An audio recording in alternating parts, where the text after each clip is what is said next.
Okay. Go live.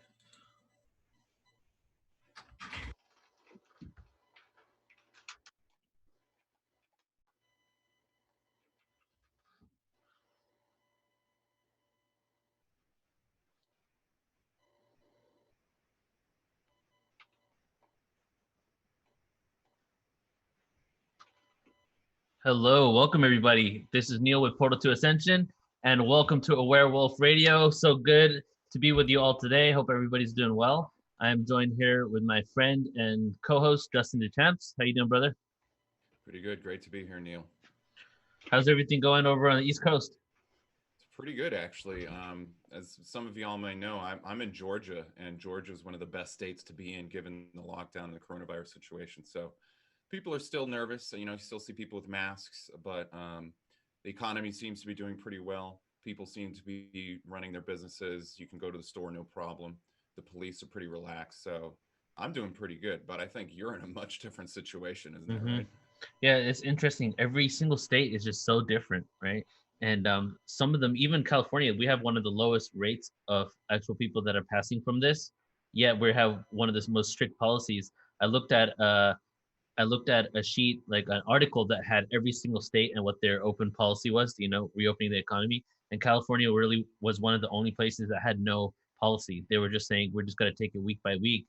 And a lot of people are becoming apprehensive and kind of like they have, like we just were talking about before we started the show. Um, no one, a lot of people don't have anything to look forward to. These small businesses, they don't know what date they're going to open. They can't arrange their reopening. They can't figure out what they're going to do and who they're going to hire on the day they're going to reopen because we're just taking it day by day right now. Yeah, it makes sense. I was listening to the press conference with Trump yesterday, which was pretty monumental. And one of the health advisors that had on there was a mental health advisor. And they were saying that quarantine has a very deleterious effect on people. So we might be saving lives in the sense that we're not potentially exposing people to, exposing healthy people to sick people, but all the people who are in quarantine are unquestionably suffering from mental fatigue because of social isolation, Mm-hmm. because their businesses are failing, because they can't see their family members. I mean, yeah, all sorts of stuff. So yeah, it's Yeah. pretty crazy out there. Yeah, we spoke about this before. Like, honestly, if it was about health and not getting people sick, we would be completely approaching this in an entirely different way, right? We would be talking about what people are eating, how they can actually abuse their immune systems, the fact that you need to engage with people and breathe in the air outside of you in order to get used to the bacteria and infections that are around us all the time. Really, just being indoors, blocking ourselves and our senses and our ability to like transfer bacteria with the outside world only lowers our immune system, giving us more of a chance to actually get sick from this. Precisely.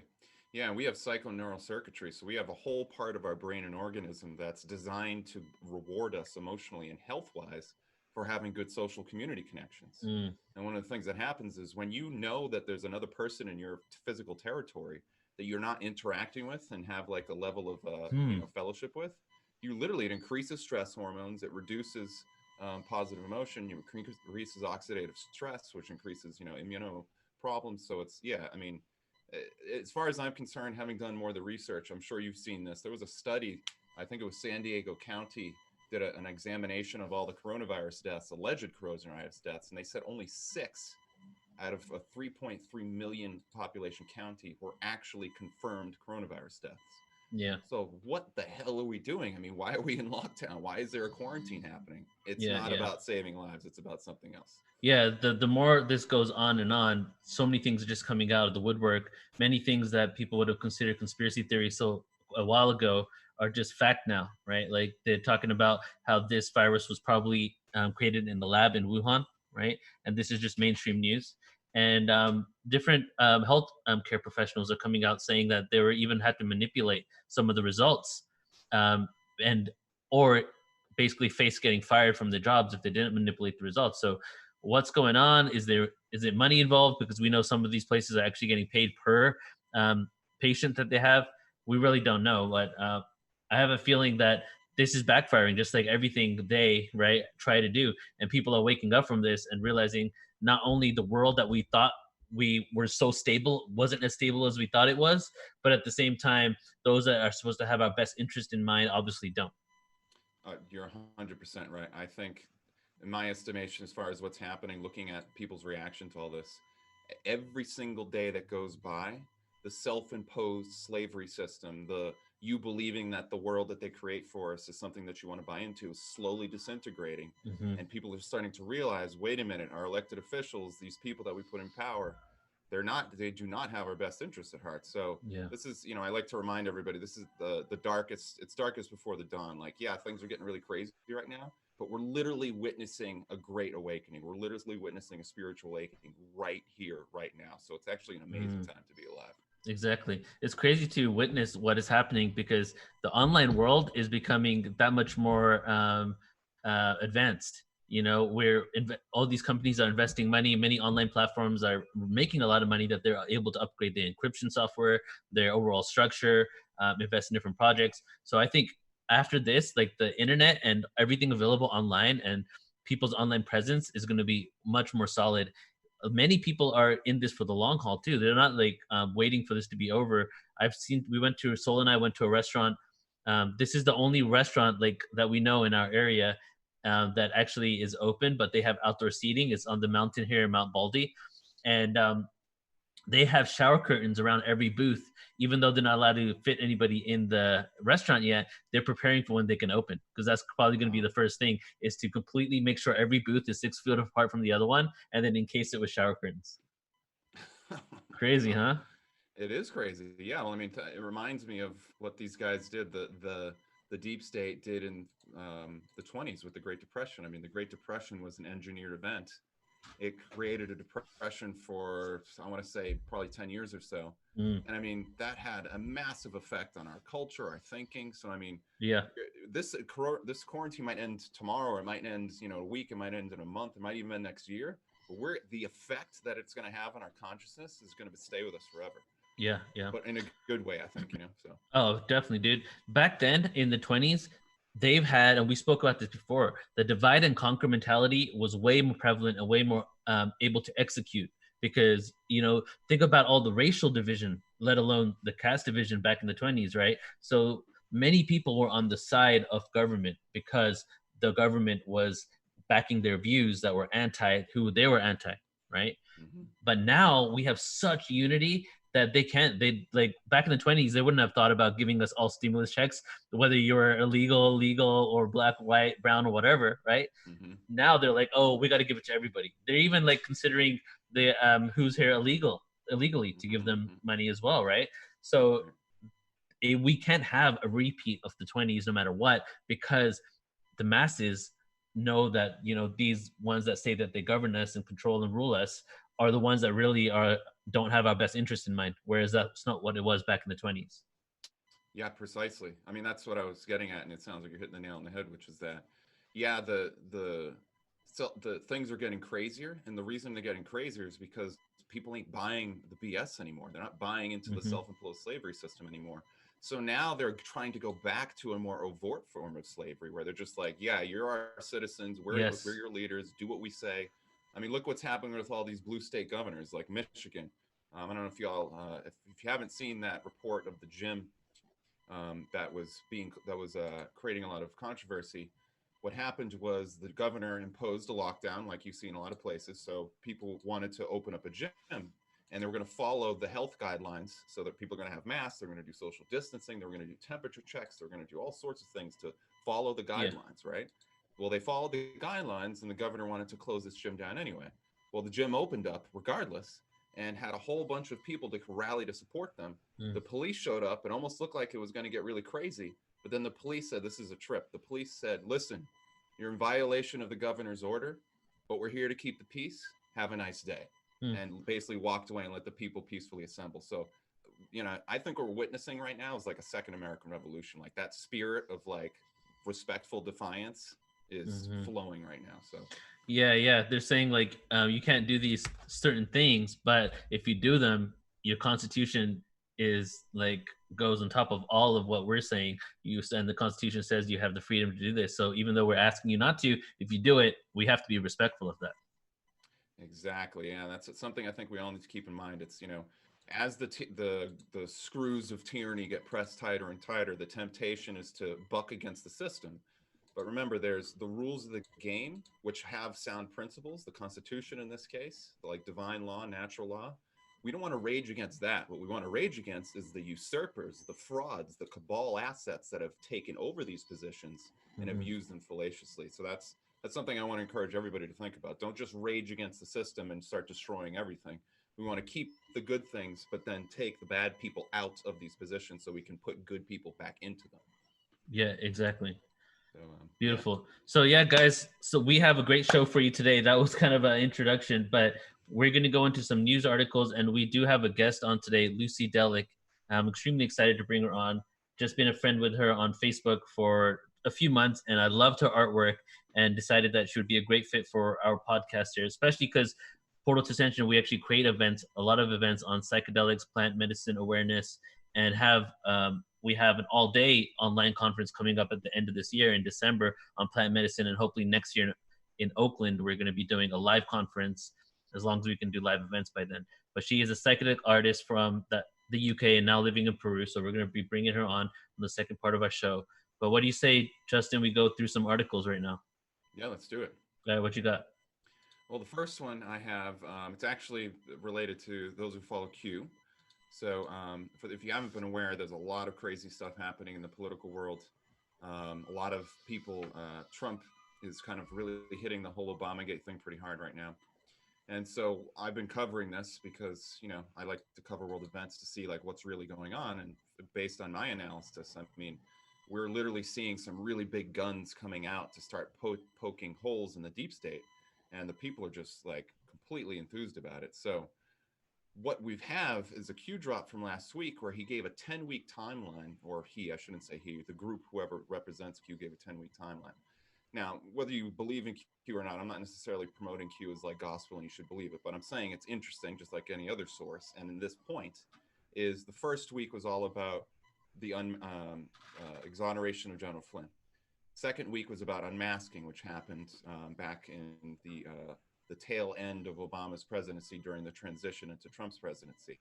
Well, what happened is the Obama people knew that Flynn who was a part of the Defense Intelligence Agency, probably had some dirt on these guys, and they needed to get Flynn out because they never anticipated somebody who wasn't a deep state asset. I mean, they wanted Clinton in, and had Clinton been in there, they wouldn't have had to worry about Flynn.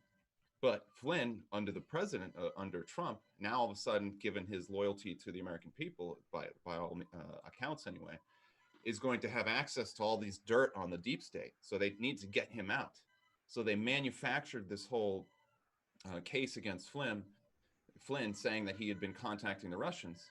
And it turns out that when they were doing these unmasking requests, it appears that Obama and everybody actually already knew everything. Now, this took me a little while to get my head wrapped around, like, what is unmasking? What is all this? I'm not doing the best presentation of all this stuff because there's a lot to go over. But the point is that Obama was pretending, and these people were pretending like they didn't know what was happening. They needed to investigate the suspicious person, when in reality, they knew exactly who it was. It was General Flynn. And then they took that report once it had been officialized and they leaked it to the press. And with that report, now they had a kind of nugget in the media that they could say, oh, look, here's proof that, Trump has got this shady guy working for him and, he's a Russian asset. Well, as you've seen over the past 3 years, there is no Russian collusion. So all of this stuff that happened back, in the beginning of Trump's presidency is now starting to come out. And a 10-week timeline was issued where between the 4th of July and the 11th, there's supposed to be this massive like culmination of a lot of disclosure events. So that's the one thing I want to offer everybody. And it seems like stuff's really getting dark right now, but we're actually in like the heat of a really intense, what I would argue, spiritual battle. And there's a lot of good forces happening to expose this corruption. And that's kind of what we're here to do. I mean, we got to shine the light into the darkness so that we can reform and transform the darkness. And that's literally what we're seeing on the global stage right now. So Exactly. Yeah, I'm hopeful. Like after this whole thing, a lot of things that have come to surface, and many people that have made conspiracy theories and made statements and claims. A lot of that's going to come to light. We're going to know who was actually speaking some truth and maybe had some actual insider knowledge, and those who didn't. but this is definitely not just a regular virus. Even in the documentary Pandemic, where Dr. Fauci's ex coworker was in there basically saying that he has these ties to the World Health Organization, and they were basically they have an invested interest in putting this virus out, and there is no way that a virus such as this could have mutated in such a short period of time for it to become this deadly to this many people. There's unless it was tampered by someone that like some human tampering, right? Right. So this is out there. Every time that video gets uploaded to YouTube, it gets taken off. The censorship is up the yin yang on Facebook right now. Mm-hmm. Um, I get because I run multiple groups and people are always posting in there. I get reported content from Facebook daily saying that this is false information, right? Yep. Yep. And even though some of this information comes from credible scientists and even health professionals that know what they're talking about, yet if they put a video out there of Bill Gates talking about how we should all get vaccinated, it's not fake news, but what gives him the Mm-hmm. credentials to do that, Yeah, right? precisely. Yep, yep. You hit the nail on the head. All the signs point to something very fishy about this. So, Hmm. So we just got to kind of write it out, guys. A lot of people are going through challenges right now. A lot of people in my life, things are kind of like the same, because they're running online businesses anyway. They have some sort of backup, but there are a lot of people that are lost and confused. So all we can really do right now is just offer some compassion and love to those that we meet. Many people could be frustrated when you're out at the store, right? And the way you interact with them, they might interact with you in a negative way. And I've experienced this multiple times, but we don't know what people are going through right now. This is like fight or flight, like to the extreme, you know? right. Yep, yep. Mhm. Yeah, you're spot on. All right. So here's, I have a few articles too. Did you have more articles you want to share as well? But no, go for it. All right, cool. So, firstly, New York is thinking about decriminalizing psilocybin, magic Wow. mushrooms. Yes, and it's interesting because this is actually happened at the beginning of this month. It's only a couple of weeks ago now, and every other place that we've had plant medicine decriminalization, whether it's all plant medicine or just mushrooms, like in Denver, um, we have had. It has always been pushed forward by an activist group, but this is actually pushed forward through the legislator in New York. So the politicians decided to put this one on the bill, right? It's not Interesting. it's Okay. not MAPS, it's not some psychedelic independent organization. So it's happening like where I think personally that many of these individuals in politics are looking at the science, and you can't really deny that very soon the reason why there's so much money being put into psychedelic research is that pretty soon we're going to be implementing this in help assisting people with all types of mental disorders and physical ailments. And since Mm. that's going to be happening, and we kind of see that around us right now, I think a lot of people are going to start taking this legislation and introducing it all over the U.S. That makes sense. Interesting. Yeah. As you were saying this, I just had a thought pop into my head. I'm curious what your thoughts are. Hmm. We know that psilocybin, especially in microdoses, has the ability to basically break down neurological Hmm. blocks. So it helps you like literally like rewire your brain at a really deep level. But what if, and so that has a good benefit, but what if like rewire your brain in a really unhealthy environment? Does that Mm. make you like even more messed up? Is that why they want to have these things become nationwide? I don't know. That's interesting. Hmm. And I've had maybe really negative days or experiences in life when I've taken it and my life was in a bad place, and it helped me kind of get out of that. So the argument can be made on the other side too, because basically it unwinds the synaptic connections in your brain, right? Hmm. That you have created over and over again in your life that become so calcified and so solidified that you have no other way but to do that the way you do it, right? Hmm. Whether it's treat your kids badly, whether it's being um, domestic violence or whatever you do that maybe is acting out in a bad way, right? So it breaks those connectors, and then you have the ability to reconnect them. So I guess after that, depending on your state of mind in the world afterwards, because during it just basically breaks it. It breaks you free. It makes you free from your own vices, right? And then after that, if you're in a world where you start doing the same things over and over, you could go back to that. Or if you pick up another bad habit, you know what I'm saying? Yeah. Yeah. Yeah. No, exactly. Yeah. That's what I'm thinking. So like, it's very easy for you wipe your slate clean, but then if you don't properly make the slate better afterwards, you're just making it worse potentially. So Yeah. And just I've like we, go yeah, go ahead, go ahead. ahead. I was going to say, just like we've been talking about since we've been discussing entheogens, is that Hmm. they're really powerful, but they're not like a magic pill. You have to use them with respect and spend it wisely. Exactly. With intention, and also the aftercare is really important too. That's why when you go and do ayahuasca, they have this whole like reintegration for 2 to sometimes up to 6 weeks. Like we did last time we went, we did some things. We did not begin doing some things or ingesting some things until 6 weeks after the ceremony because that was the recommended amount.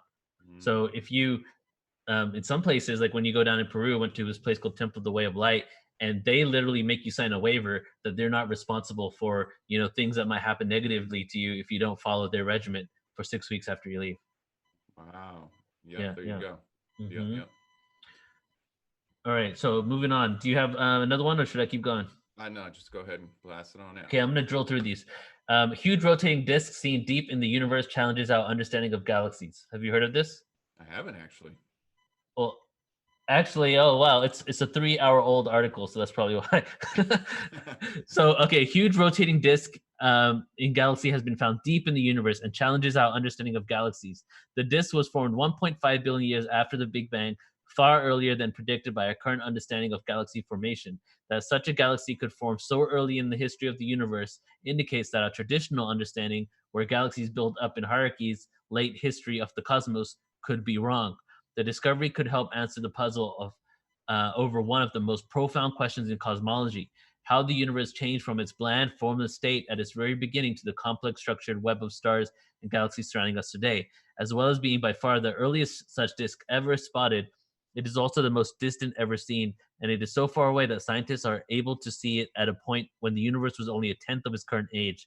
The object, nicknamed Wolf Disk, is spinning at 170 miles per second and has a mass of 72 billion times of that of our sun. So I thought that was Wow. cool. That is fascinating. Yeah, really fascinating. Well, it makes me wonder, about all these alternative histories of the cosmos we hear about. Hmm.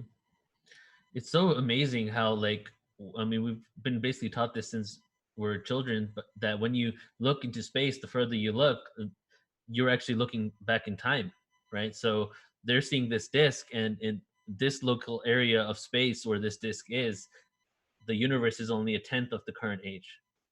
Right, right. And two things to mention. First of all, the redshift that we use to calculate the age of the universe, according to electric universe proponents, and I've seen the cases, and they make a very compelling case that we are just not calculating things correctly. That our Hmm. our clocks are really off when it comes to the age of the universe. So, Oh yeah, definitely agree on that. Another thing that I'll just add to this, since we're on the topic of space, is like the beautiful images you see from NASA, the nebulas, right? The Crab Nebula, the um, basically, like, all the different colors and the beauty, right, that we see. That's actually not how it looks. right. Just by looking at it in space. If you were able to go to that area in space and take a look at the same place that the telescope was looking and see it, you would not see that. You would probably see complete darkness and black. Were you aware of Yeah. this? Yeah, yeah, I am. They use a lot of composite images. They'll take like UV spectrum, infrared, they'll just smash them all together, and they put a color spectrum on there so that we're applying kind of like Hmm. coloring book, if you can think about it that way. So, Right. So what we're seeing in space, even planets, aren't even what they really are.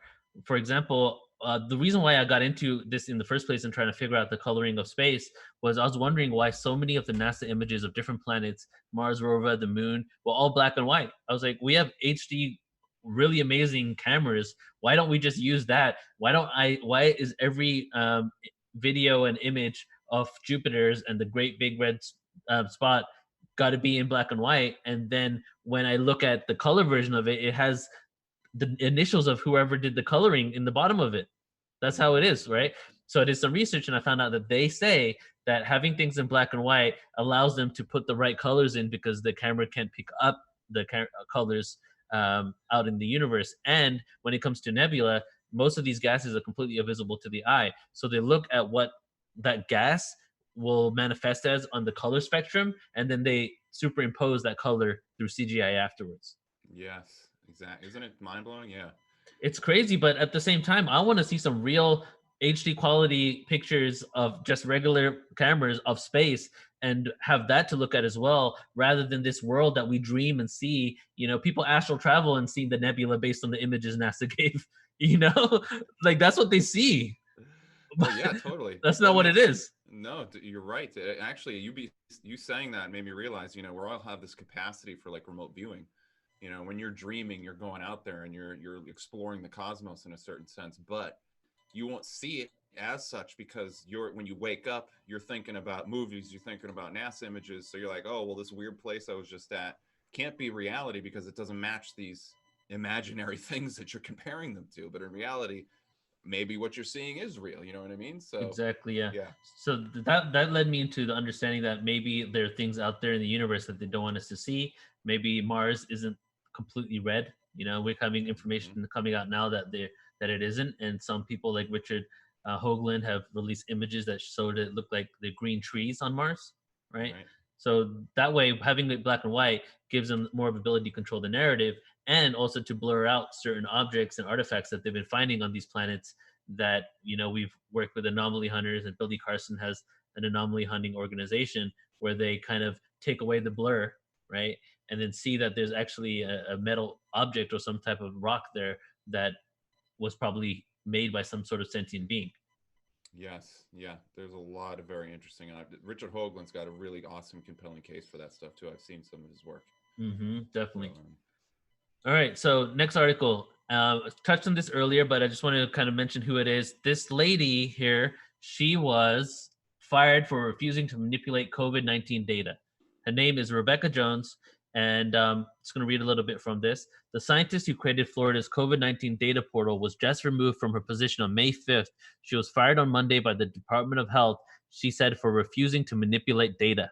Rebecca Jones said in an email to Florida Today that she single-handedly created 2 applications in 2 languages, 4 dashboards, 6 unique maps with layers of data functionality for 32 variables covering 500,000 lines of data. Her objective was to create a way for Floridians and researchers to create what COVID-19 situation was in real time. Then she was dismissed. And this is a wow. quote from her. I worked on it alone 16 hours a day for 2 months, most of which I was never paid for. And now this has happened and I'll probably never get paid for. She wrote an email confirming that she had not just been reassigned on May 5th, but fired from her job as a geographic information systems manager for the Florida Department of Health. There you go. I mean, another one on the pile, the enormous pile of Yeah. evidence that suggests we're dealing with a manufactured event in some capacity. So much is going to come out of this, man. When the dust kind of settles after this whole thing, I think that's when we're going to be able to kind of objectively look at some of these claims and see who really comes out, speaks Oh some yeah. truth. I mean, when I heard coronavirus way back when I first heard of it, one of the first things that popped into my mind, I was kind of in like, one of those like trance states that happens and you get like some Hmm. intuition. Yeah. And the first thing that popped in my mind was like, wait a minute, coronavirus, corona, that's like corona of the sun. Well, what does the sun represent? The crown of the sun is like a crown, right? Well, Hmm. who's the crown of the sun? Well, in astrotheological terms, the crown of the sun is like, the divine being, the Messiah, the Christ consciousness that emerges.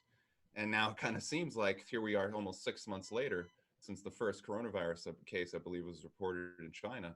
Now, so many people are awake to the fact that this virus is not what we think. I mean, I'm talking to people that are like totally asleep and they're Yes. like, yeah, this is not what we think it is. So I think we're literally witnessing, like we've been saying, a big awakening right now. Yeah. Yeah. Any full on conversation I've had with anybody at Lowe's where I was doing seasonal work at picking up fruit from the fruit stand guy on the corner of our street has literally ended in that I don't think this is what it's different than what they're telling us. And people even saying that they think that this might have been engineered somehow, you Mm-hmm. know. Oh And yeah. many people are picking up the narrative that engineered from the Chinese and brought here because that's kind of been said on the media quite a bit too. But I don't know. There's some sort of engineering going on, and it looks like Bill Gates is probably connected to that as well. Oh yeah. There was that one study really early on that was by an epidemiologist, I believe, who did an assessment of the genetic codes inside the coronavirus, and he said that there was so much crossover between HIV and other viruses that, in his opinion, the only way this virus could have emerged is if it was engineered in some capacity. So, Hmm. so yeah, Yeah, very and we interesting. can even go back to H1N1, the swine flu. It was said by mainstream scientists even that the only way that this could have happened naturally is if there was some sort of interspecies breeding going on, like Hmm. a bird, a pig, and yeah, it was a bird and a pig, right? Because the bird and the swine flu kind of mixed, and the pig had to be from a certain group of pigs in Mexico, and the bird had to be from a place in China, and it was like a Wow. cross hybridization of those DNA. Yeah, well, I mean, they've admitted for years that SV40, the cancer virus that was in the polio vaccine, what these guys have been doing, these bioweapons lab, what they do is they make this soup of all these different cells, usually kidney cells, and they Yeah. get all these different animals. They pick certain animals because they know these animals have the ability to cross over viruses, and then Mm, they blast these animals. They put like Ebola, they put bubonic plague, they put every kind of crazy disease you can imagine in these soups, and then they blast these things with radiation, and they see what comes out, and then they yeah. go and they take that and they weaponize it in some fashion. I mean, yeah, we're dealing with like Dr. Mengele style craziness happening right now. But Straight the up. good news is every time these people do something, the universe is right there countering it every step of the way. So Yep, yep. It's the Health Organization too. The World Health Organization has they and the CDC they said a lot of things that they ended up going back on and saying the complete opposite of. And this is documented. Just look at a news article from one website that, in 1 week, and then a week later on the exact same website, something completely different.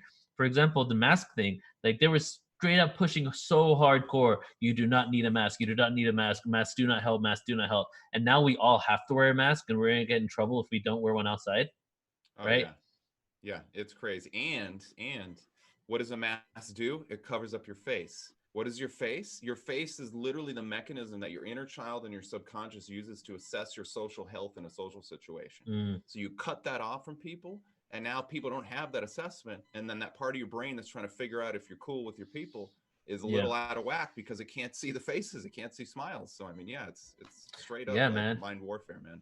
Yeah, I've been catching myself smiling at people and then realizing they can't see me smile, and just like whoa, what a trip. And I was thinking too, like, so many people are not hugging anyone, right? No. Like I don't know, man. Soul and I spend at least 4 hours a day hugging. Right? So I get my hugs in, dude. But a lot of people they don't. And I even heard on news like on the radio, this lady came on and she had not hugged her baby, it was like a year old or something like that, for like 2 or 3 months Oh my God. because Jeez. her grandma her mom that's 70 was taking care of the baby before Corona, and then Corona happened, and now she has to go to work as an essential worker, but her mom can no longer look at the baby because they need to be isolated and quarantined, and she's working as a caretaker as essential work, not getting any hazard pay around sick people all day every day. So Oh she yeah. can't see her kid because she's around sick people as a caretaker, not getting paid as much as she was before, having to pay out of pocket for things, and her mom has to be quarantined and can't even see the kid. It's been going on for almost three Wow. months. Oh my God. Well, yeah, Yeah. I mean, geez, yeah, I could say like 50 things about that. One thing I'll say real quick is that when are not held enough and loved enough and smiled enough as a child, it creates permanent, lifelong issues that can be healed with a lot of work. But let's face it, most people aren't going to do that work. So what are they trying to do? I mean, this is an old program. These guys have been wanting to separate children from mothers for years. Ignatius Inolia, the guy who founded the Jesuits, I believe he was the one who said like, "Give me a child till he's the age of 7, and I'll have him for life," or something like that. Hmm. So um, so yeah, they're trying to create this culture where if you're a newborn mother, if you have a newborn, you don't want to touch your kid because you'll be afraid to make them sick. In the Yes. meantime, you're going to be screwing them up for life, and that's Yeah. what they're trying to push on people right now. So It's crazy. crazy. So All right, yeah, I have a few more articles I'm gonna drill through, yeah, and then yeah. we'll Go get ahead. on with our guests. Okay, so just for all my LA people, that California is one of the few states that literally is not giving people actual dates on what they want to do and when they want to reopen. So many people are kind of nervous. Small business owners, retail store owners, restaurant owners. It's different when you say, okay, we're opening on June 15th. You guys can open up, and now you can set everything up for it. Maybe create a grand reopening. Maybe have some discounts on your menu. Do something in order to be prepared for when you reopen. But over here, they're saying we're just taking it day by day. We don't really have a date. They're hoping, but they're not too sure that retail locations that aren't essential and restaurants can open by July 4th. So, which is 6 weeks away. Good Yeah. lord. So, and that makes me think that if they're gonna really do that, then another stimulus check needs to go out, and that's what they're kind of playing with right now, right? Yep, I think the same thing. Yep. Okay, bees. So on bee-related story news, bees have been thriving during the lockdown, Mm. thanks to the lower air pollution levels and a slowdown in road traffic. This is in Europe.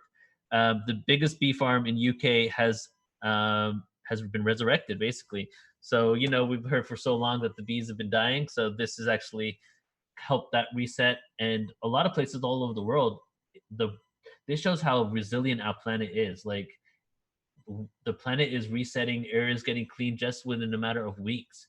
So if we could come up with some sort of balance, there's so many opportunities that we can have coming out of this experience. And if we could implement these lessons and see what kind of impact our pulling back from society and polluting it so much has done for the world, and implement that for the future, I think we can live more in peace and balance with the planet. I completely agree. I think that's another. I mean, there's so many silver linings to the Oh situation. yeah. This right here is one of them. Huge one. The environment is so quick to come back. All we got to Right. do is work with Mother Earth. And maybe we should, like, I just didn't have time, but let's come up with a date, and I want to just do a whole episode listing all the positive potential outcomes from this I experience. love that idea. Yeah, let's And do it. especially, like, for example, the financial reset. We can talk about what's happened and Oh how my the God. fact that we don't own our money. And even Forbes released 2 days ago an article saying that they think the Trump administration is trying to reset the dollar. Oh, they are. This I is mean, the all, Fed was taken over by the Treasury. I mean, this is like not conspiracy stuff. This is yeah. like actually happening.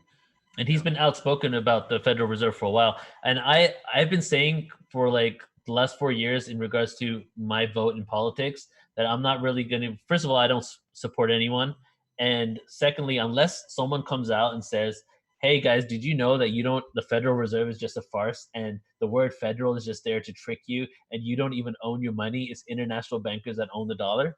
Unless someone, like, because they got to know this, man. Oh You yeah. know, Yeah. Yeah. if they don't say that, then they're part of the problem.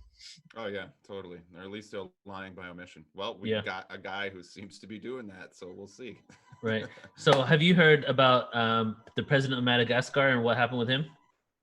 No, what happened with this guy? Okay, so he said, and this is was released in the news, like in the regular print news, and then it became viral on the internet that the World Health Organization attempted to bribe him $20 million to put a poisonous substance in his drink that they've created that they believe is helping cure the coronavirus. No way. Oh man, Yeah. you got to send that to me. That sounds fascinating. Yeah. I'll send you the article and everything. But this is like been picked up in mainstream news. This isn't just some alternative site pushing it out, and it could be right.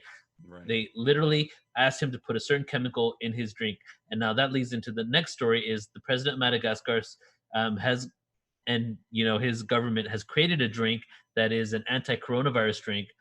And I'll read a little bit from the article. Madagascar has launched a drink that it touts as a remedy to prevent coronavirus infection and cure it.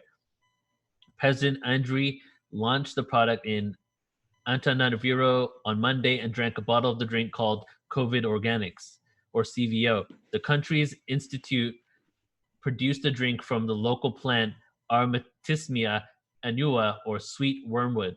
It's a green leafy plant that emits a striking odor and is also used for malaria.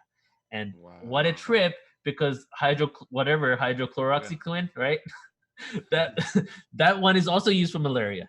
Yes. So Yes. there's some sort of thing going on here that herbs and medication that is used for malaria is actually having an effect on combating this. And this is Yes. called the miracle drink. The drink is effective against the virus and strengthens the body's immune system. In a tweet, he said the drink will be distributed free of charge to the most vulnerable compatriots and sold at very low prices to others. So they created this drink. It's helping people out, and the World Health Organization wanted to corrupt it.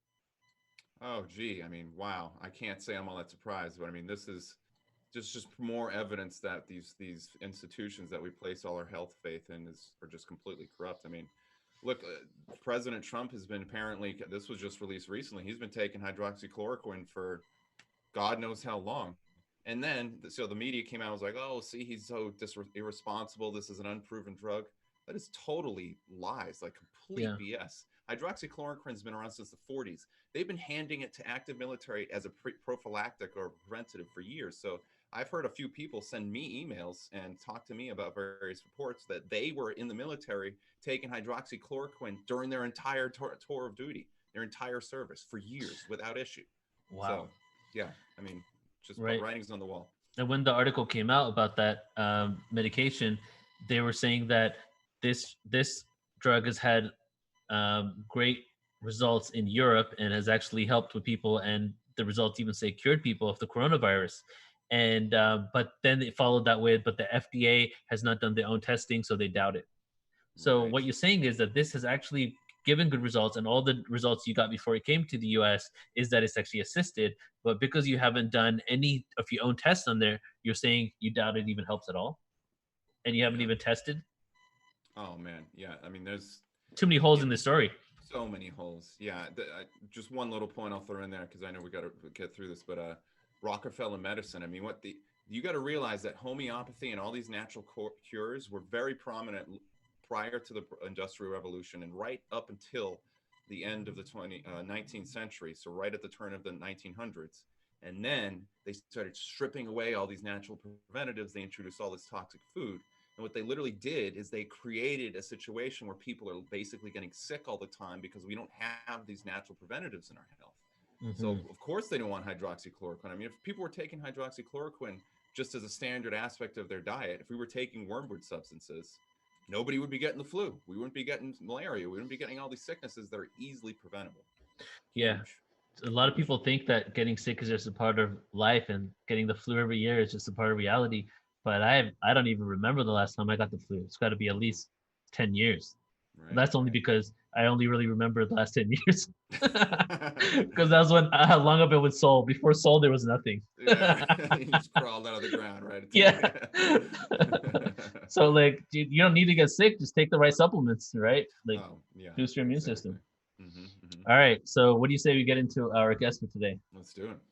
All right, everybody. So we're both really excited to bring on our guest, and her name is Lucy Delic, and she is a psychedelic artist originally from the UK, now living in Peru with her husband and son. She had a life-changing experience with ayahuasca in 2012 that restored her creativity, and she has been painting ever since, being able to manifest her own living through her art. So we're gonna go ahead and bring Lucy Delic on right now.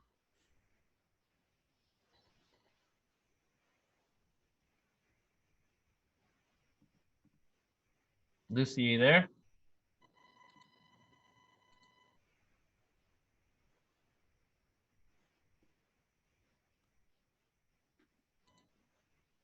Well, while she arrives here, I'll fill some of the dead air. Oh, there we go. There we go. Hey, Lucy, can you hear us?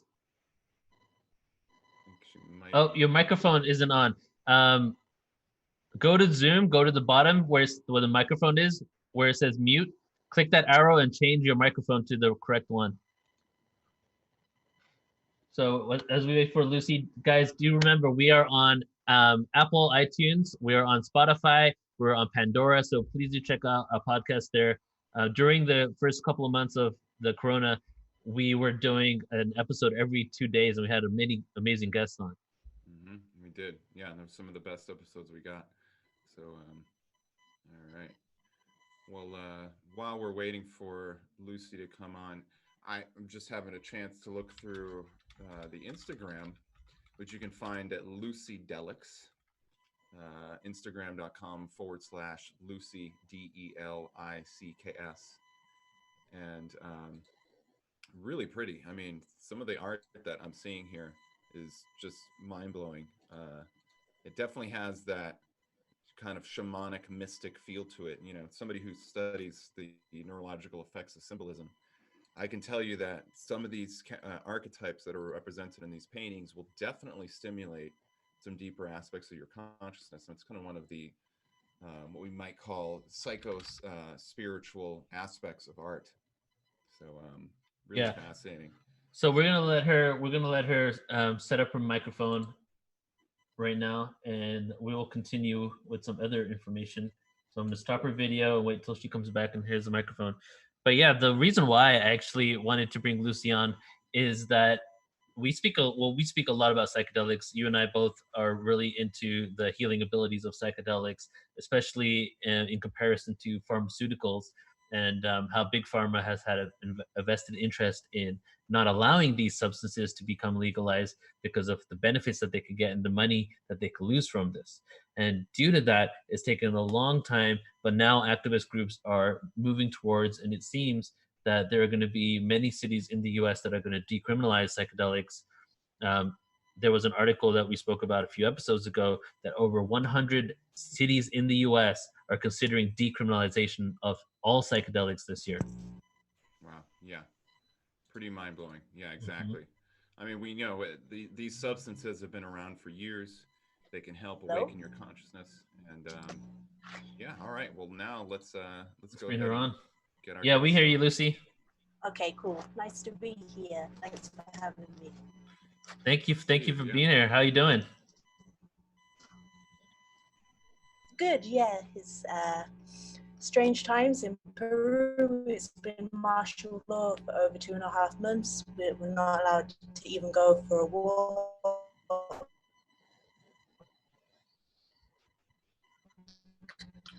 I'm Lucy, very grateful I to think we're having be some internet in issues. the Justin, can you hear her? countryside No, where I think I mean, the it's the buffering really third bad world, for but her. they're not really poor here. You might have to go no They video. grow their own food, and it's very beautiful. So, okay. All right, so Lucy, we can barely hear you because your internet must be really low out there in Okay. Peru. But I just stopped your video, so your audio Yeah. should be better now. Okay. Can you hear me? Okay. Now it sounds perfect. Yeah, I'm so Okay. sorry. Can you say that? Do you mind saying that again? What you just told us? Oh, just that in Peru, it's been martial law for over 2.5 months. We're not even allowed to go out for walks. Wow. But I'm very lucky. I'm in the countryside. I live in the Andes. It's very beautiful here. I've got a nice garden, and I'm pretty self-sufficient. We get all our food from a local organic farm. So, Nice. like, I'm very grateful, but I feel a bit sorry for people who are in cities stacked on top of each other, and it's very crazy. Wow. So you can't even leave your house, or can you go and get food for yourself? We can go to the market. That's it. You have to go straight home. What does it look like in Peru? What's the rate of people that are sick? How many people are passing from it? Is it pretty extreme? I'm not really sure because I'm trying not to pay Look attention into to it. the news too much. Yeah. But where I am in the Sacred Valley of the Incas in the Cusco region, which is the most touristic region, there's no cases, which is kind of weird because 4,000 people a day go to Machu Picchu, so it doesn't really add up. So. Wow. Yeah.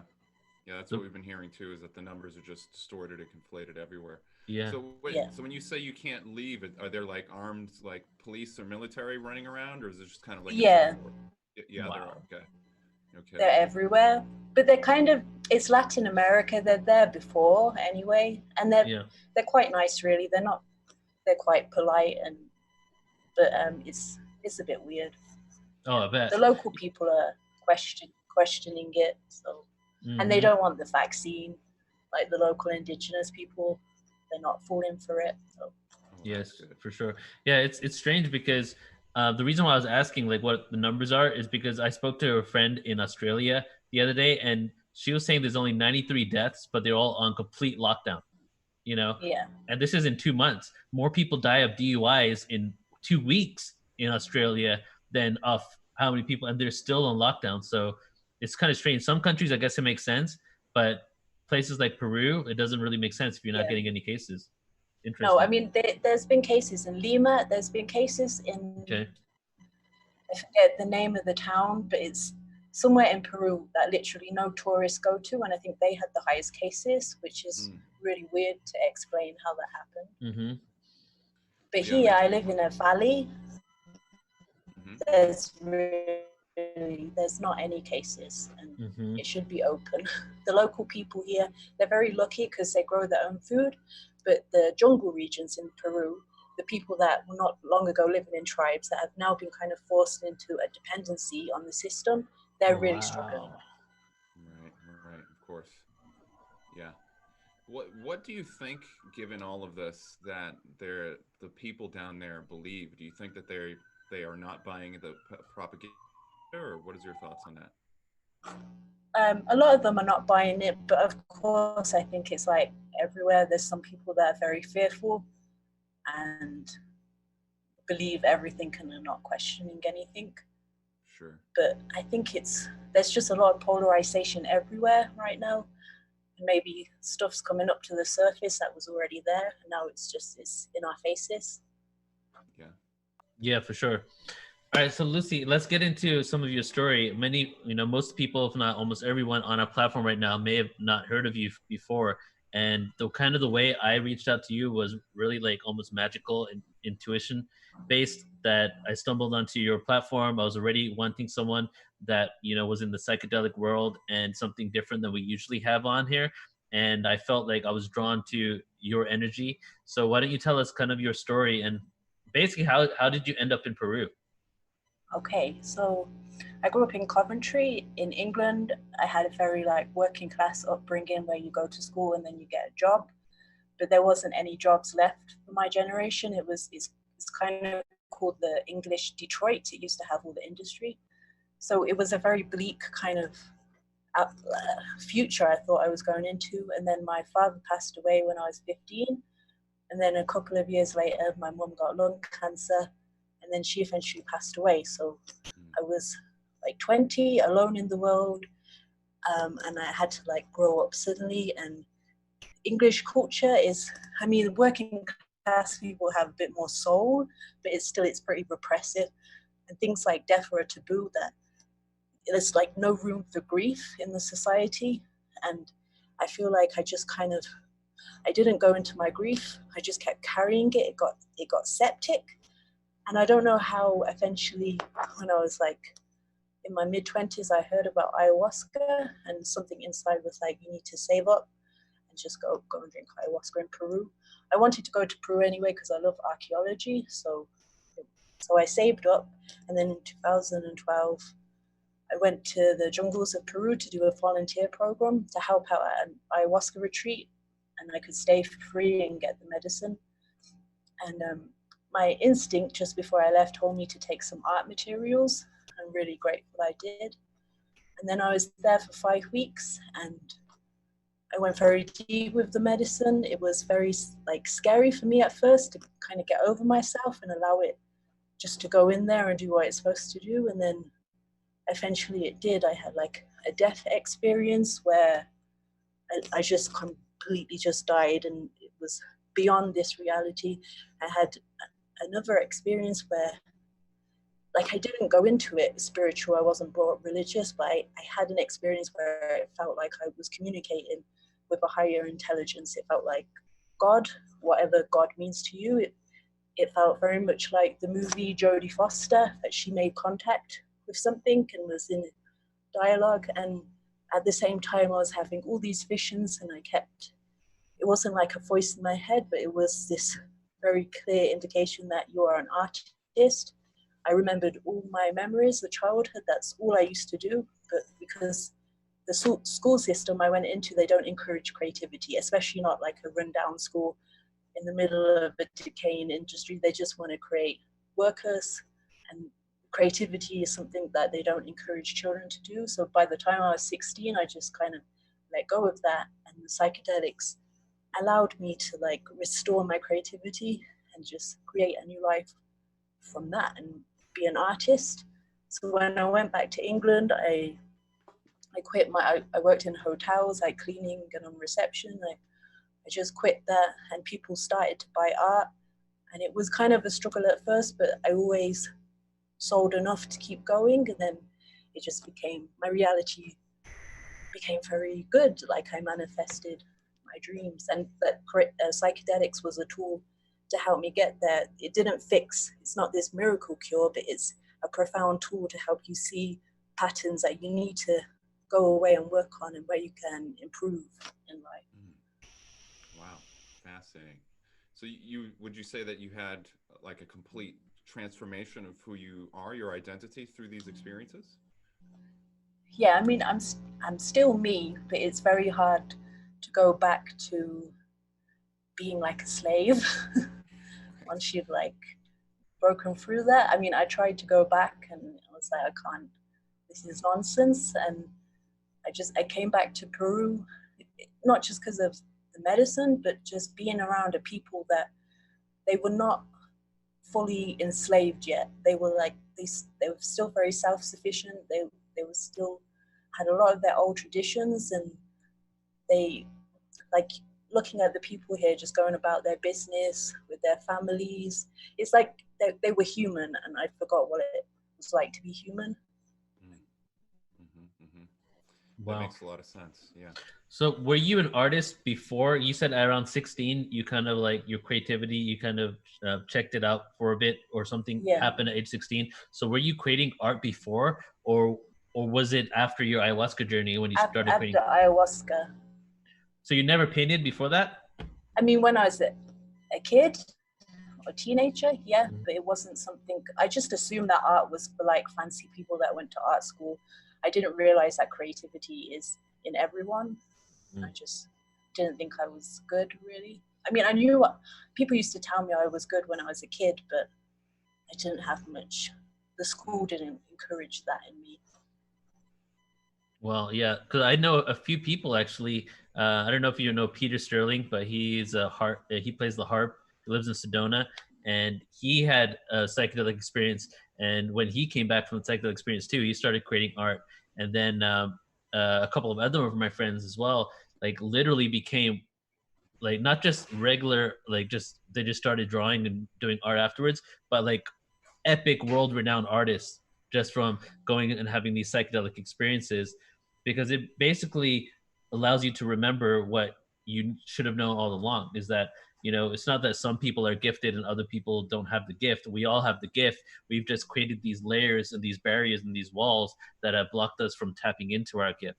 So that's kind of what you experienced you had, right?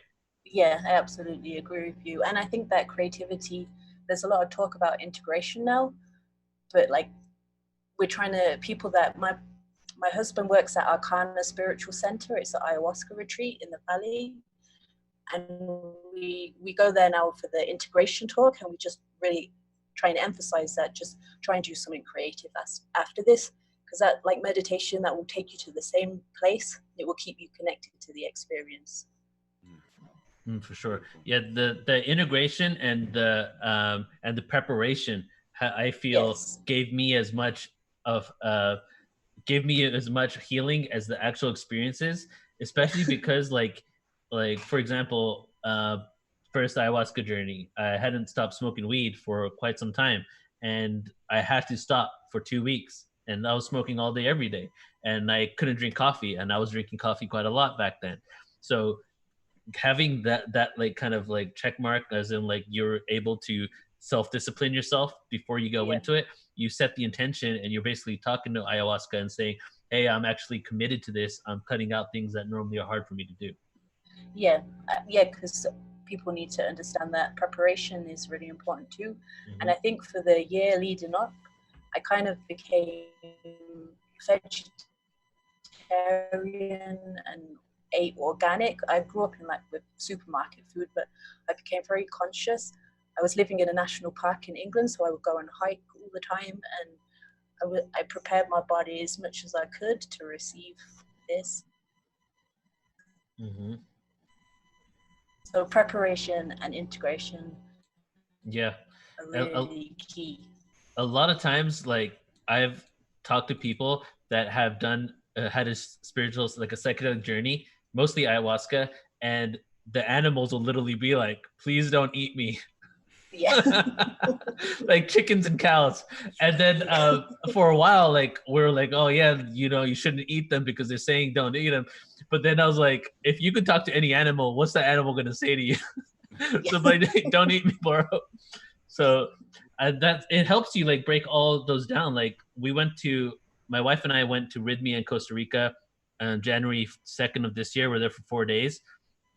And literally every habit and every addiction that we had, whether it was like Facebook or food or like binging on Netflix, completely was obliterated. right? Yeah. And then at that point, it's interesting to observe yourself, because you observe when you start doing these things again. And when traumas come up, when Yeah. situations come up in the world, you can be more conscious of what you're choosing to do in order to escape from, confronting it. Yeah. Yeah. Like Yeah, me and when my I husband, if we have an argument now, it's resolved very fast, and we kind of laugh at our patterns and our egos, and yeah. That's beautiful. Yeah. Well, yeah, I was just going to say that, you know, a lot of these systems, whether it's Netflix or coffee or drugs or cigarettes or food, I mean, they're all designed to hijack a part of our neurology that would normally be satisfied by just living a very simple and fulfilling life. And so, Yeah. you know, part of the preparation work is at a psychological level, it's about detaching those circuits so that the new circuitry, the new expression can unfold and blossom. So Mm, it makes a lot of sense. definitely. And what you said before, Lucy, that, many people, and even I thought, Justin, when I first did psychedelics, that it was going to cure me. I needed to find some sort of cure to help me get away from myself and become who I should think I should be. But what it did was it showed me the way to do it. Mm, Yeah. It breaks down the synaptic connections that make you do things certain ways, and then it gives you insight on how you can do things differently, and it's up to you to take the action after it. Some people feel like just by going and doing multiple experiences, 10, 20, 30 experiences, they're more healed than the next, but it's not the case at all. You can do like 100 experiences and still not be as evolved in your healing process as someone that's just done a couple but had the intention. yeah, definitely. What? Let me ask you. What do you get any insights about like life or world events? Is there any kind of like a mystical Mm. process when you go into these journeys, or is it more all personal? It really mystical and then personal too. But for me, it was just completely magical to the point where I remember the first time I drank, and then it started to begin, and then I was just transported into these. I, it was like sacred architecture, like mosques and cathedrals, and I was like traveling through them, but I didn't really know how to navigate it. So I kind of got lost in the visions at first, but by the time I left, I would know how to navigate them. I would know it was all about the breath, and if you can anchor your breath and stay in your heart, you can go very deep to different realms. And for me, I saw this whole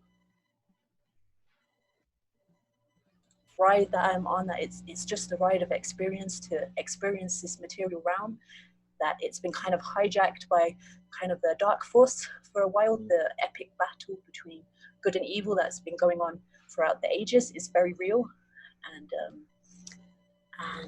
I met angels, and it was very like, I didn't expect it to look as religious as it did. I didn't go with that mentality into it. It was like therapy and just kind of curiosity, and it became this, like, for me it was like an enlightenment experience. It's not that I'm going to be enlightened. Like, I come back to my ego after I'm a person, I make mistakes, but I have a reference point in my human experience to a connection with something beyond this that actually felt a lot more real than this. When I was in these altered states, they were more familiar, and it was like a joke. I even forgot about these places, and I took this life so seriously.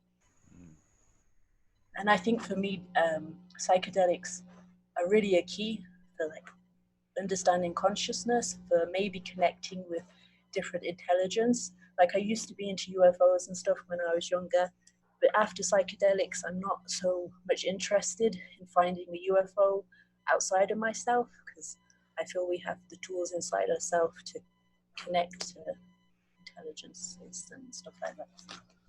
Mhm.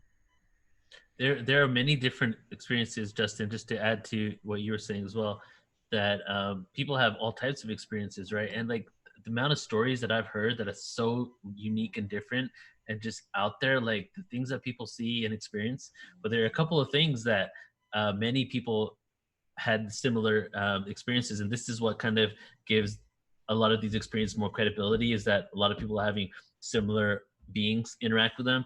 And one is machine elves, like actual like machine mechanic elf like people that are hacking away using drills and power tools to literally open you up and do surgery.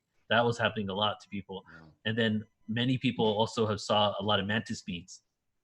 So it seems like there's some sort of connection there. Lucy, have you had any of those type of experiences? Yes, I had heart surgery. This is, I think, when I finally stopped being so scared of the medicine. It was like the fourth time I was going to drink, and I just tried to keep in my center and just go with it. And I remember it was like I was surrounded by a Native American tribe, but not Peruvian. It looked like in Utah or something. And they were all saying, "She's ready." And I remember thinking, what am I ready for? And then suddenly I felt like my stomach go, like when you go over a bridge. And I felt like I was just shooting upwards into the stars. And then suddenly it stopped. And then I could see like the entire cosmos glittering. And then I went up higher over, like I could see rainbows everywhere. And then the next thing, I was lying on like a hospital bed, but it wasn't a human hospital. And there were these purple, like aliens, but they kind of were dressed like angels, but they were glowing purple. And one was looking at me telepathically, telling me it's okay, don't worry. And while she was calming me down, the others took my heart out and they put it on a table and they rewired it, and then they put it back in. And then I could hear, and then after that, I remember it's like they gave me a present. And then the next thing it felt like I was at the highest point of the cosmic attic, and there was this huge force in front of me, and I couldn't look at it for a long time. And then I did, and it looked like this giant disco ball moving always at once, and it was projecting everything into matter, and everything in matter returned to it. And then I could hear an angel singing, and I stared at the angel's face, and then suddenly it turned into a singing bowl that was next to my head, and I landed back into the locker, and I woke up. But that was, and I thought that was really far out, but when I started to talk about that, other people said they'd met the same people. I saw paintings, visionary art paintings with a giant disco ball and the same beings doing heart surgery. So it's quite a common kind of thing. Yeah, well, I mean, it makes me realize that, you know, we all have this basic like blueprint of our bodies and our being. And when it gets blocked or, you know, closed off for whatever reason, because of trauma, life experience, you know, various things, when you go through the psychedelic experience, it's very similar to like a dream experience. You're like literally stepping outside of yourself, and who you think you are at a very deep level is actually very close to your environment. So the things that you do every day actually define who you are. And it's very easy to get stuck in that, obviously. But then when you go in these experiences, it's like all that falls away. And you get that juxtaposition, and it's the ability to kind of bounce back and forth. And I've heard too that, you know, when you have to go through kind of 3 or 4 of these, 5, 6, 7, whatever it takes for you, and then by the time you get used to that, then you're really ready to actually have the transformative experience. Oh, for sure. It breaks through barriers. Like my first 4 ayahuasca journeys, I didn't see anything. I had no visuals. And except for the first one where I had an apparition of a snake for 2 seconds. And then I freaked out in that moment when I saw that snake. And I was like, no. And literally no more visuals. I told it no, and it gave me nothing. And then 3 more journeys later, 2 years later, I still was like hardly seeing anything. And then I was at Temple of the Way of Light in Peru, in Iquitos. And not until my second journey there, I think we had 4 journeys or 5 altogether. Not until my second journey at the end did I start seeing things. And then the next 1.5 journeys was complete darkness and freaking out and body convulsions and like just going like crazy on the ground, yoga moves, contortionist stuff. And then on the 4th journey, like the last journey, in the last minute, all of a sudden the darkness cleared and there was like light, and then it was over. And I was like, oh shit, like, because it literally had like 7 journeys up to that point, 3 from before I went, 4 there. and they were all darkness or some sort of discomfort up until the last minute of my journey before I had to leave the center in Peru. So, and at that point, after that point, I've been seeing things every time I do journeys. It decalcified, it like chipped away at my brain, and then I started seeing stuff, and then I started going through the darkness and seeing a bunch of darkness, serpents, spiders crawling all over me, snakes, and then finally, when I was through that, I started seeing things that were more uplifting. Like I had to go through the darkness, but the key was many people say, you know, I had a bad trip or a good trip. For me and for Soul, we don't have the mentality of a bad trip. A bad trip just means that you're maybe seeing some sort of darkness that you're not at the vibration to perceive as something that you want to heal, right? So like when I see darkness after I'm done with a really dark experience, I am happier than if I, you know, just had a good experience, because I know that the reason why I saw all that darkness is because it was coming to my frontal cortex to be experienced. And now that I've experienced it, I've transcended it, or I'm on my way of transcending it. Precisely. Yeah, and the experience I had, the one before where I met, like, had this divine experience, the ceremony before that, where I kind of died, and it was absolutely terrifying, and I couldn't speak for a few days after that. And I was like convulsing on the floor, and the shaman had to like calm me down, and it was getting to some real deep trauma. And I don't believe in bad trips, because they're the ones that can really cut through stuff. And then you're more open to receive once you've been through your own hell, and you can embrace the heaven that's inside. Yeah. The bad trip breaks you down. It makes you more vulnerable and open to, you know, what next. It kind of makes you like a little child, innocent. Yeah. So let's go back into your artwork. How did it manifest? So you went back to Peru. You'd already been doing art in the UK, and then you went to Peru. And what are you doing out there now? Is this like your full-time job? Are you selling your artwork? What are you doing? Well, yeah, I came back because I was selling my art through like my Facebook, and I managed to be able to travel with that. And then I came back to Peru. I wanted to come this time because I spent a lot of the time in the jungle, but this time I wanted to come to the Andes and learn about Huachuma, San Pedro cactus. And then I never knew I was going to stay, but I fell in love, and then I had a baby here. And the way of life here is just a lot more slow than the Western world. And for artist types, you can sell a painting for a few $100s, and that will like last quite a while here. And I mean, it's not that I never want to go back to the Western world. It's just, it's quite expensive. It got really expensive to have like a nice kind of life there. Whereas the third world, we have this idea that it's all chaos, what the media feeds us, but actually they're very peaceful people. You can live a very simple life here and dive into your creativity. And yeah, and then there's a lot of people that come here for medicine, and we kind of help people with psychedelic integration painting and stuff. And sometimes we share Huachuma cactus with people in like a creative way. So we help people with this medicine start to paint. They might not have painted since they were a kid, but this opens them up and it gets them painting. And then a lot of people are still painting since. And, yeah. Are you facilitating the San Pedro experiences for people? Yeah, we hold space for people. So my husband works at Arcana Spiritual Center, and they work with a Shipibo lineage. But on the last day of the retreats they do, everyone can drink San Pedro. It's like a way to just kind of relax after all the intense ayahuasca work. And we just help people. We just take a bunch of art materials and painting and just get everyone painting. It's quite fun. That's beautiful. So how can people support your artwork and what you're doing? How can they learn more about it? They can follow me on Instagram, Lucy Delics, or Facebook, Lucy Delics, and you can buy a painting if you like, but I can't ship paintings anywhere right now. But yeah, and I have a tarot deck coming out at the end of the year. It will be published by Inner Traditions and Bear Company, and that's called the Visionary Path Tarot. You can get one of them eventually.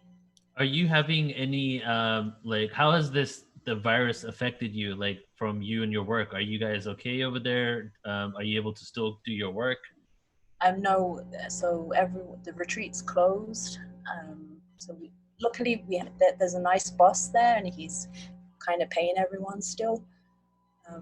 But for a while we didn't know how we were going to pay rent or anything. But we got some money from work. We did a raffle where we put 5 paintings up, and it's like $10 a ticket, and we raised a lot of money with that. That's still going on. You can go on YouTube to the Delics, and the video for the raffle is on there.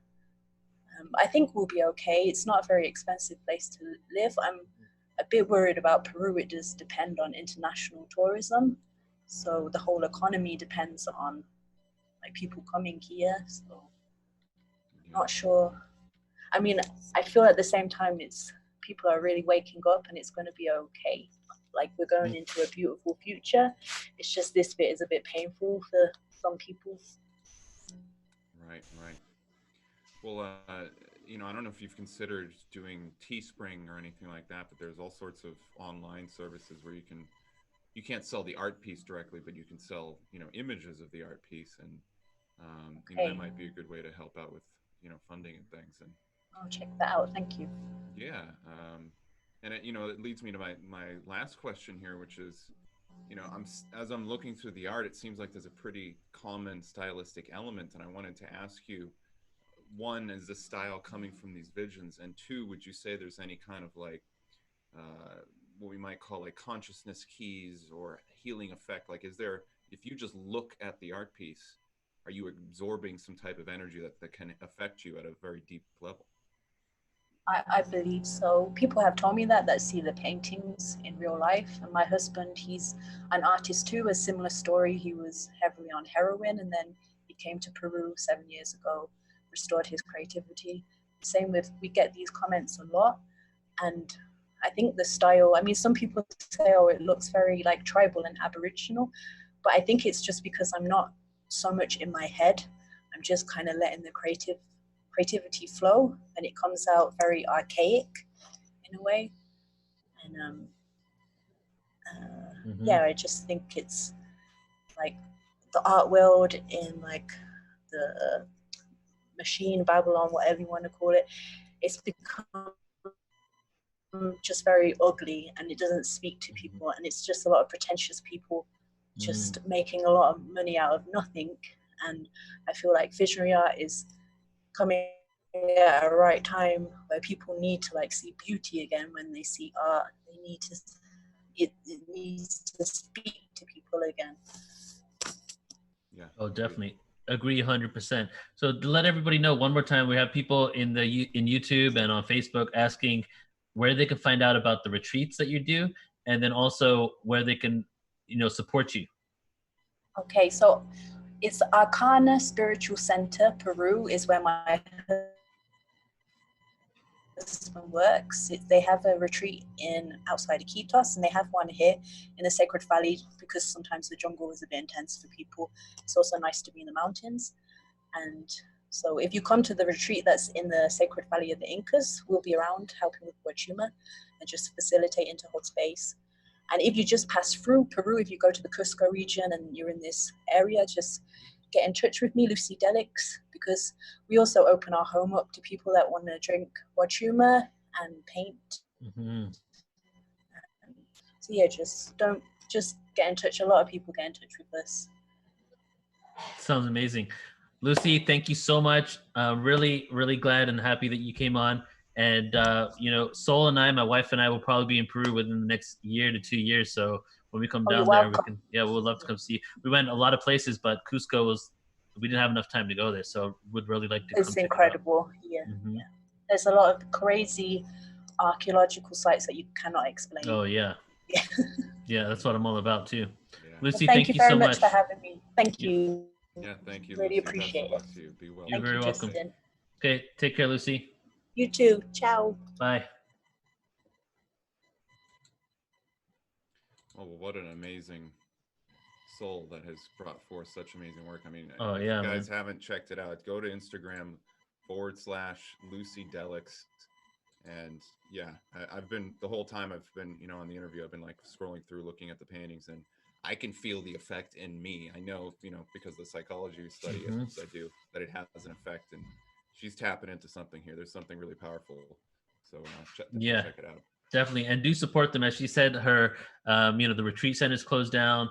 They can make it over there, but they definitely need support. So if you want to check out some of her art, or maybe sign up for a workshop sometime in the future, go to her Instagram, go to their website, and learn more about it. But I definitely wanted to bring her on because that art was amazing, man. And I think Yeah. bringing on some artists and finding out their story and how they became what they are, and it's just crazy to me. A lot of people, they're doing art most of their life, and then they go into like being a great artist, but having these experiences with ayahuasca and then coming out completely like seeing the world differently and being able to have eye hand coordination and create these beautiful masterpieces. It's Oh, epic. forget it. Yeah, exactly. I mean, spiritual mission. I mean, she went down there not even wanting to be an artist necessarily, Hmm. but she was called to be an artist, and here we go. So, Yeah. yeah, beautiful, beautiful. So we are going to be doing this, hopefully we bring more people on, and I want to bring some like psychedelic scientists on, right, and therapists that are going to start using it, because December 12th 2020, I'm doing an online conference called Psychedelic Awareness and Plant Medicine Online Conference. It's a 100% free event. Going to have around 6 or 7 different presenters speaking on many different plant medicines, everyone from local US people that are facilitating to shamans down in South America that are facilitating. And the reason for this is to provide free information so that people can go and start utilizing these medicines for things that they may have been having issues with for quite some time. And then also, Oakland has decriminalized all psychedelic naturally occurring plants and fungi, and then so is Santa Cruz, then Denver, and then New York, and quite a few others. So right now, there's still a stigma around psychedelics in general, right? Like many people, my dad still thinks it's a drug, right? Like these are drugs, and even people that do hardcore drugs still think that psychedelics are even more hardcore than coke and speed. Oh yeah, you know yeah, yeah. like I've known of quite a few people that have done like coke and have not been like, oh, I would never do that acid stuff, that's crazy. you know and it's like, or like mushrooms, and it's because it's the fear of the unknown. You don't know where you're going to go, especially with ayahuasca. The reason why I'm scared every single time I have some sort of fear in me is because I have no idea where I'm going to end up, Right. but it's Yes. going to be as physical as just like astral traveling to some reality, and that could be just uncomfortable. Oh yeah. Yeah. It's So deep. Yep. reducing the stigma is key right now, informing the masses about the truth behind this stuff, the ancient use of this stuff, and then the science that backs it will assist us in creating this world where many people aren't fearful of a world where now psychedelics are used by the mainstream. Mm-hmm. Yeah, that sounds like a great event. I can't wait for that one. Mm-hmm. All right, bro. So before we close up, do you want to kind of let us know anything going on with you, any announcements? Yeah, sure. Well, next show, May 3rd, we're going to have David Whitehead from Unslaved Podcast. He's a martial artist. He studies a lot of warrior code. I saw him speak at Free Your Mind Conference 4 and 5, Mm. and he's got some amazing information. He's very spiritual, but also has the warrior spirit, which is, I think, a really good example of the kind of mindset that could be very helpful given these times where things are getting really hot and heavy with things. So really looking forward to that. Check that out, May 3rd. We also got next week on Wednesday at 3 p.m. Eastern Standard Time on Edge of Wonder YouTube. We are going to premiere the first episode, or I'm sorry, the one of the episodes for Into the Storm is going to be premiered live on the YouTube Nice. channel. So everybody, if you haven't had a chance to see it, if you haven't wanted to pay the $10 a month, well, it's going to be free. We're going to put it out there. I'm going to be in the chat taking people's questions. So check that out, everybody. That should be really awesome. And yeah, just stay sane and sharp out there. There's a lot of craziness happening, but we're in a really good time. Keep love and hope in your heart because we're off to an amazing place. I just got to get there with everybody on board. So Exactly, man. There's countries like, I don't know if you saw the article, but there's over 100 countries that are all petitioning to have an independent investigation of the WHO right now yes, because of I the saw corruption. that. Really awesome. There's too many of us. They can't. No one can win because there's too many of us that are awake right now. That it's got no choice but to backfire, and more truth is just going to get exposed with the internet. The way we can inform and people within seconds, milliseconds, telling people things. Mhm. That has created an infrastructure for information to get out so rapidly, so quickly that they literally can't stop it at this point. Yeah. We're witnessing an awakening at monumental scales right now. So what a Yep. time to be alive, you know. Definitely. And for Portal to Ascension, you guys could go to portaltoascension.org, sign up for free access. Right now, I'm creating a new website. It's going to be epic. An app for Android and iPhone will be out in a couple of months. And on June 6th and 7th, we're doing a 2-day online Ascension workshop with Laura Eisenhower.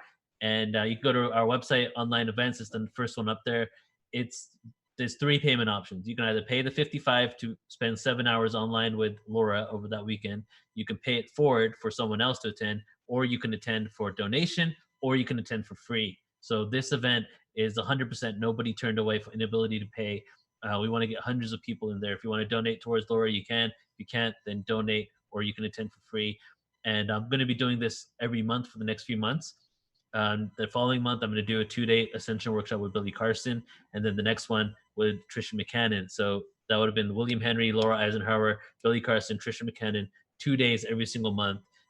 Really full circle awareness on all things Ascension, galactic history, what's happened, and then, of course, solution-oriented information, how we can make some informed decisions to create the world that we know is possible.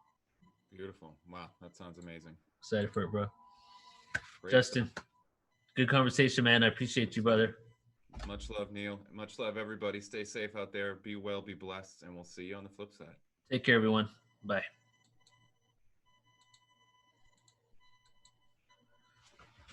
Hold on 1 second. Okay.